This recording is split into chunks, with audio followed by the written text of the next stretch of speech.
بسم اللہ الرحمن الرحیم۔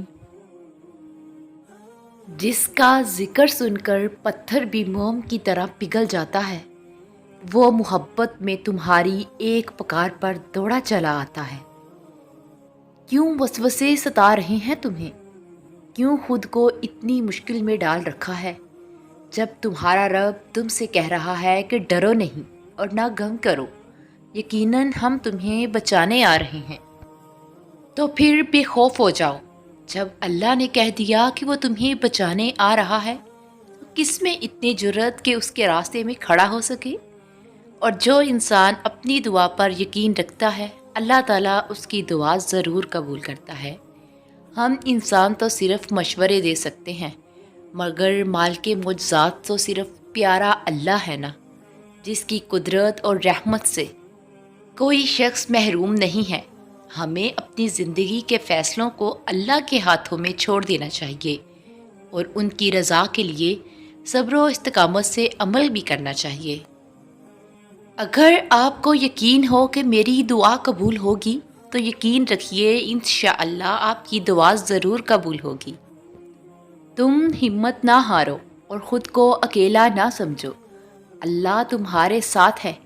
وہ تمہاری زندگی سے سارے غم، مشکلات اور تکلیفیں ایسے نکال دے گا کہ تم حیران رہ جاؤ گے۔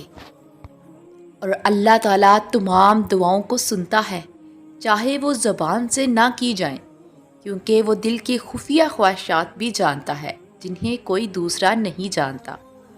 اگر آپ کبھی زندگی میں ایسی مصیبتوں سے گزرتے ہیں جن کے بارے میں آپ نے کبھی سوچا نہیں تھا، تو یاد رکھیں اللہ پاک ایسے حالات کے لیے بھی آپ کو تیار کرتا ہے جن کے بارے میں آپ نے کبھی نہ خیال کیا ہوگا۔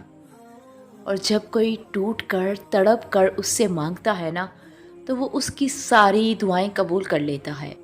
تمہیں لگتا ہے وہ تمہاری سن نہیں رہا، وہ تم سے بے خبر ہے۔ وہ تو اندھیری رات میں کالے پتھر میں کالی کیری کی بھوک بھی محسوس کرتا ہے، اس کو رزق عطا کرتا ہے۔